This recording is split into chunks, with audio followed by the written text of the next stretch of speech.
आज हम liquid helium 1 और 2 के बारे में जानेंगे। हीलियम गैस को अगर उसके क्रिटिकल टेम्परेचर जो कि 5.2 के होता है उससे नीचे कूल किया जाए तो वह लिक्विफाइड हो जाती है। एक एटमॉस्फेयर प्रेशर पर और तापमान अगर 4.2 के ले जाया जाए तो इसकी अवस्था गैसियस स्टेट से लिक्विड स्टेट में कन्वर्ट हो जाती है। अर्थात 4.2 के तापमान और 1 एटमॉस्फेयर प्रेशर पर गैसियस हीलियम लिक्विड यानी तरल रूप में परिवर्तित हो जाती है। सभी गैसेस सामान्य तौर पर सॉलिड अवस्था में चली जाती हैं जब उनका तापमान नॉर्मल प्रेशर पर 0 केल्विन तक ले जाया जाता है। लेकिन लिक्विड हीलियम सॉलिडिफाइड नहीं होती है, इसलिए इसका नॉर्मल प्रेशर पे कोई भी फ्रीजिंग पॉइंट नहीं होता है। हीलियम को जब ठंडा किया जाता है तो ये कुछ पेक्यूलर प्रॉपर्टीज शो करता है, लेकिन और गैसेस के लिए इस तरह का कोई भी बिहेवियर नहीं देखा गया है। लिक्विड हीलियम एक ट्रांसपेरेंट, कलरलेस और हाईली वोलेटाइल सब्सटेंस है। इसकी डेंसिटी काफ़ी कम होती है जो कि 0.124 ग्राम पर सेंटीमीटर क्यूब है। कीसम ने लिक्विड हीलियम को सॉलिड हीलियम में कन्वर्ट किया जब उसने एक फिक्स वैल्यू से काफी ज्यादा प्रेशर को इंक्रीज किया।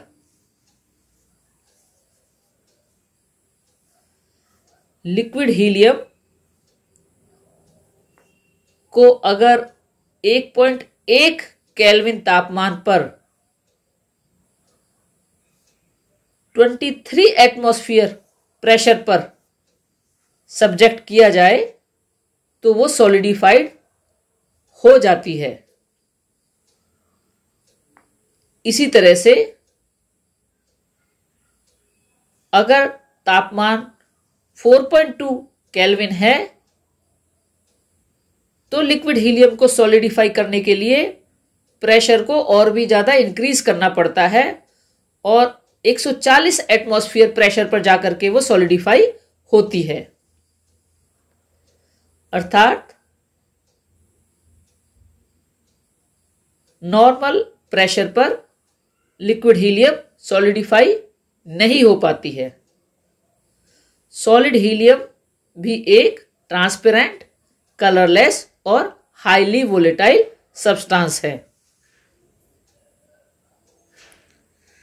लिक्विड हीलियम की पेक्यूलर प्रॉपर्टीज को समझने के लिए हम यहां पर पीटी कर्व हीलियम का कंसीडर कर रहे हैं ताकि हम जो लिक्विड हीलियम कुछ अलग हट करके प्रॉपर्टीज दिखाता है उन्हें समझ सकें।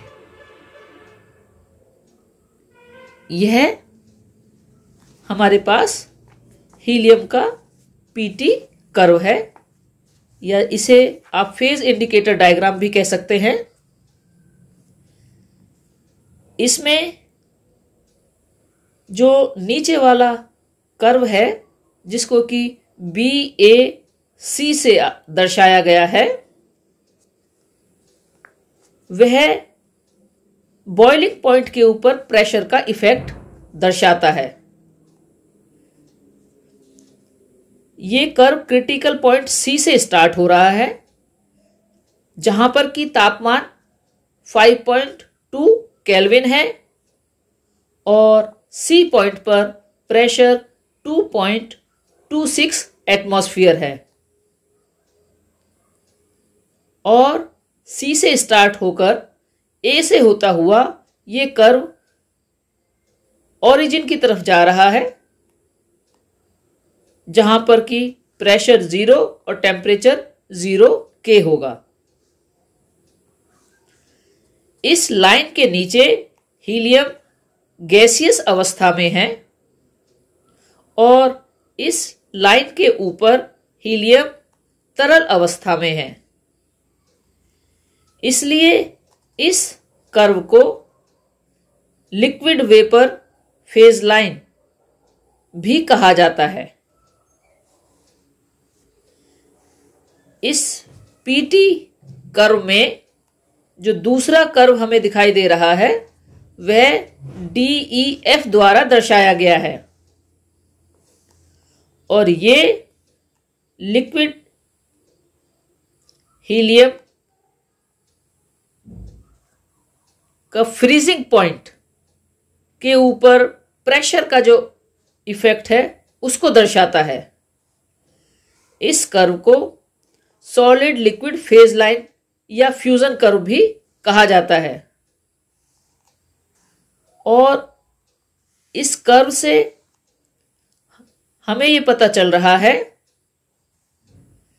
कि 0 केल्विन पर भी हम लिक्विड हीलियम को सॉलिडिफाइड नहीं कर सकते हैं जब तक कि हम 25 एटमॉस्फेयर से ज्यादा प्रेशर नहीं लगाते हैं।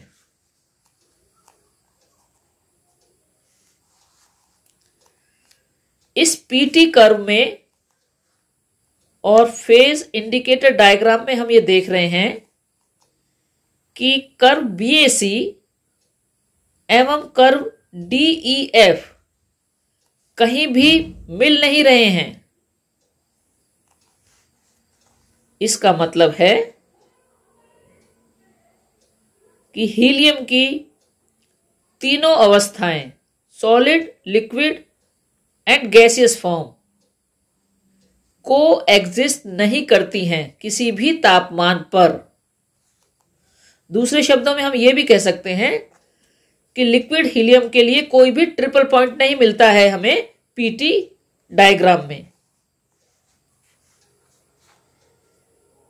BAC कर्व में एक पॉइंट है बीच में, पॉइंट A, जो कि प्रेशर 0.05 एटमॉस्फेयर और तापमान 2.19 केल्विन पर मिल रहा है। इस पॉइंट पर BAC कर्व का कर्वेचर बदलता है, इसलिए इस पॉइंट को लैम्डा पॉइंट कहा जाता है। इसी तरह से DEF कर्व में जो पॉइंट E हमें दिख रहा है वहां पर प्रेशर 30 एटमॉस्फेयर और तापमान 1.75 केल्विन है। वहां पर भी कर्व का कर्वेचर चेंज हो रहा है। E और A पॉइंट को अगर हम मिलाते हैं तो हमें एक लाइन मिलती है। इस लाइन को लैम्डा लाइन कहा जाता है। लैम्डा लाइन के दाईं तरफ भी लिक्विड हीलियम है और बाईं तरफ भी लिक्विड हीलियम है, लेकिन जो दाईं तरफ लिक्विड हीलियम है वो एक नॉर्मल लिक्विड की तरह बिहेव करती है, इसलिए उसे हीलियम 1 कहा गया है। लेकिन जो बाईं तरफ लिक्विड हीलियम है वो एबनॉर्मली बिहेव करती है, इसलिए उसे हीलियम 2 कहा गया है। इस लैम्डा लाइन को फेज ट्रांजिशन लाइन भी कहा जाता है। ये लिक्विड हीलियम 1 और लिक्विड हीलियम 2 को सेपरेटली दर्शाती है। तो इस तरह से हम ये देख रहे हैं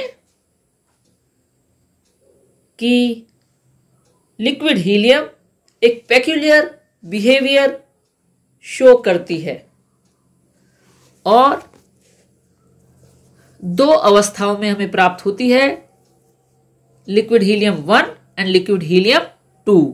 नॉर्मल लिक्विड की तरह जो बिहेव करती है वह लिक्विड हीलियम 1 कहलाती है और जो एबनॉर्मली बिहेव करती है वह लिक्विड हीलियम 2 कहलाती है।